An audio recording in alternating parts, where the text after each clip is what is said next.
Hello, ladies and gentlemen, welcome back to the channel. I'm your host, Tassos Kalimos. Happy to be joining you guys for another edition of NBA Player Prop Parlay right here on the Guy Boston Sports YouTube channel. Happy Tuesday, everybody. Hope your week is off to a fantastic start. Hope it's treating you well so far. We have a new day, a new week, which means more new NBA Player Prop Parlays to share with you guys. Thank you very much, everybody, for the well wishes. I am still sick. If you can't hear it in my voice, as the video goes on, I'm sure I'm going to lose my voice, so you're going to hear it even more as the video goes along. I'm going to try and get through this as fast as I possibly can, but thank you for all the well wishes. I am still sick, but I am starting to feel a little bit better. I was able to actually record this morning, which was a good sign. So thank you, everybody, for the well wishes. Welcome back to everybody who is returning. Welcome to everybody who's new.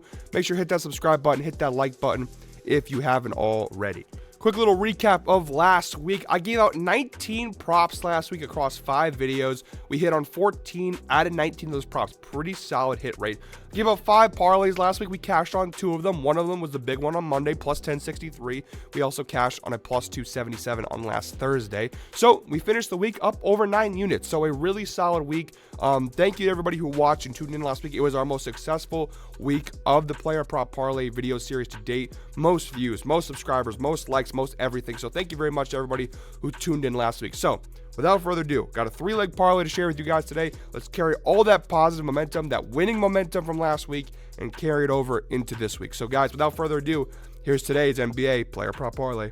I absolutely hate the way I sound when I'm sick. I don't know. There's some people who and you see like in TV, they'll like use it as like in like comedies and stuff where it's like, oh, like in Family Guy, I think there was an episode like this where like, you know, people get sick and they sound sexy. I sound like a bitch when I'm sick and I hate it. So apologies, guys, for having to hear me like this. But here we go. 3-leg parlay starting off. We're targeting the Lakers-Hawks game. Now this one, it's going to have some pause, but hang with me here. Lakers-Hawks game, we're going, which kicks off at 7:30 p.m. Eastern time. We're going with Anthony Davis. I know, Anthony Davis of the Los Angeles Lakers, over 34.5 points plus rebounds. I'm going to tell you why I like it in just a second.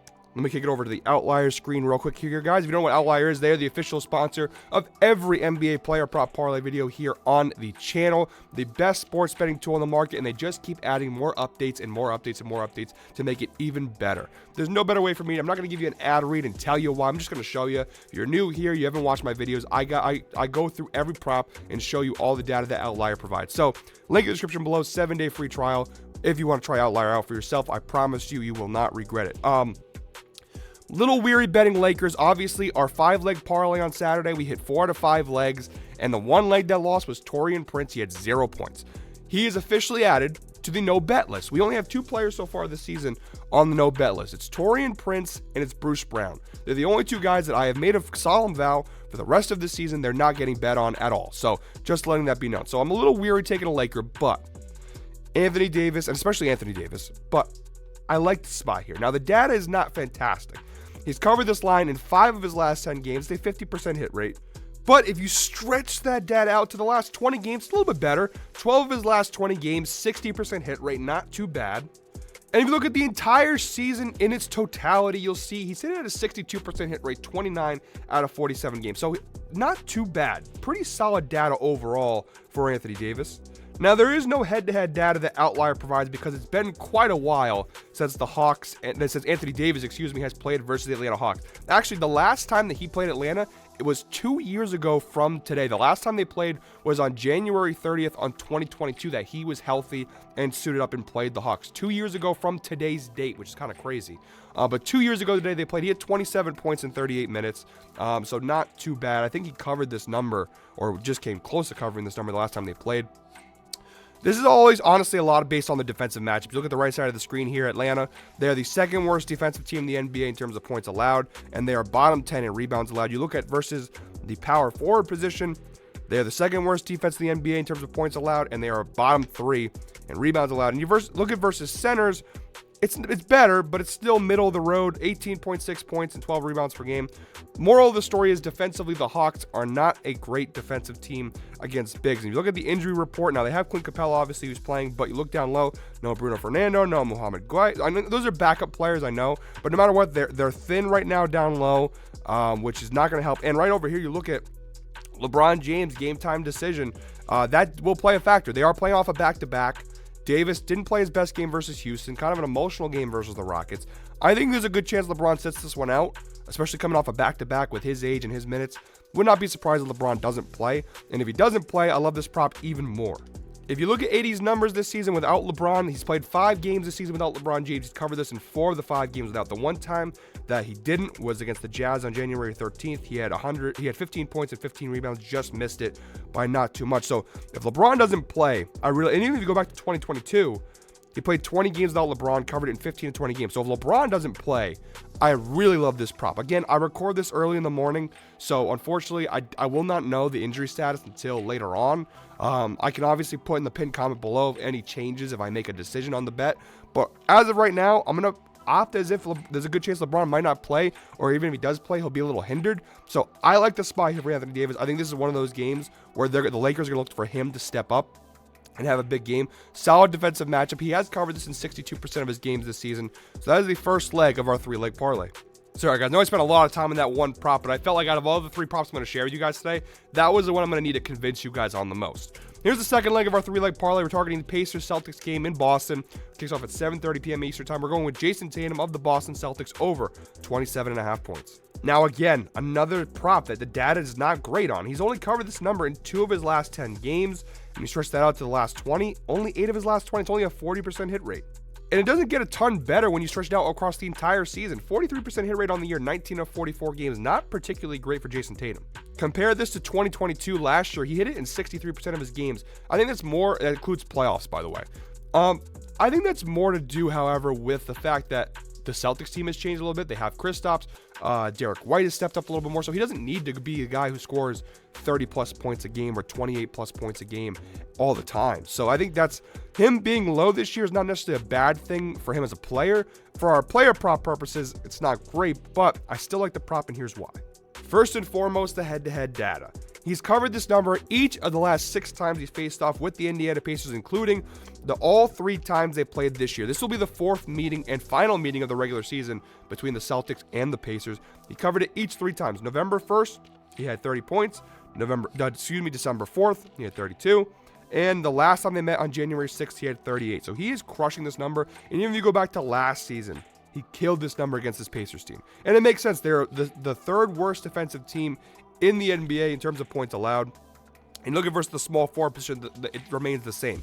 Bottom 3, almost 25 points per game, 2 opposing small forwards. Now, there's 2 other reasons why I like this prop that goes against the data, and here's another reason why. So, obviously, the defensive matchup is number 1. The fact that he's covered this consistently versus the Pacers. This is a bad Pacers defensive team. I'm going to go over the injury report real quick.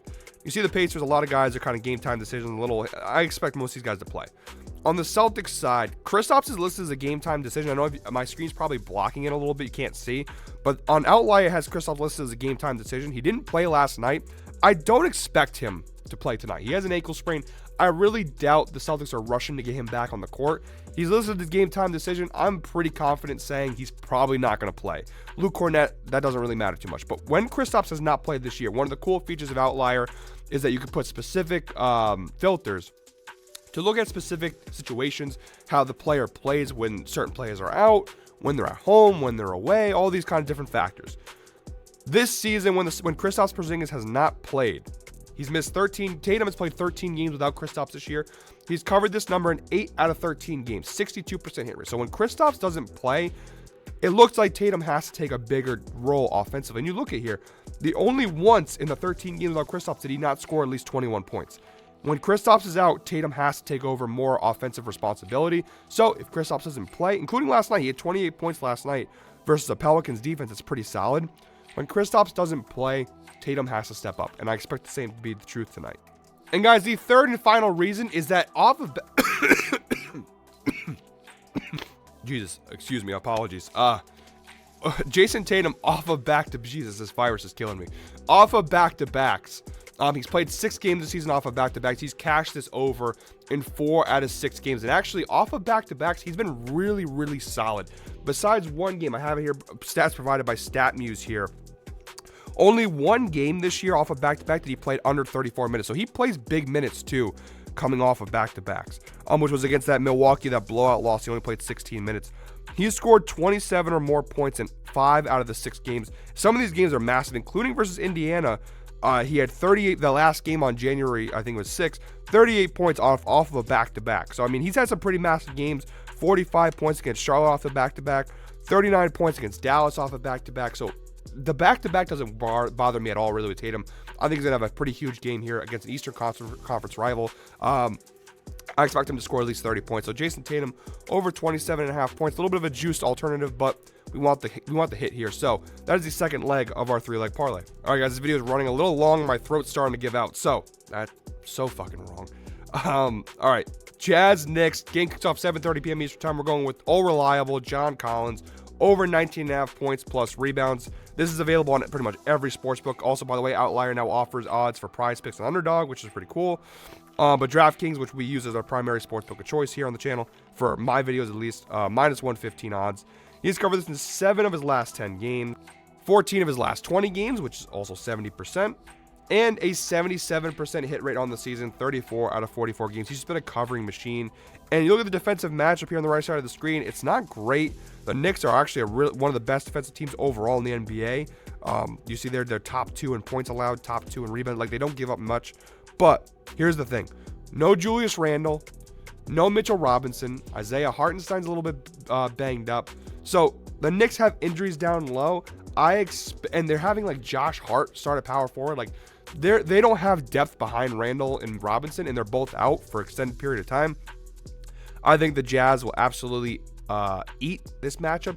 John Collins covers this against really good defensive matchups anyway, but add the fact that the Knicks are really banged up down low and they don't really have an answer, I expect John Collins to cover this. He covered this last night. He's covered this in 4 straight. I mean, he's just a covering machine. So here we go. I'm not going to give you too much data on this one to wrap it up here. Third and final leg of our parlay, John Collins over 19.5 points plus rebounds. You can take this to the bank. You can honestly just bet this straight up on its own. It's such a good bet.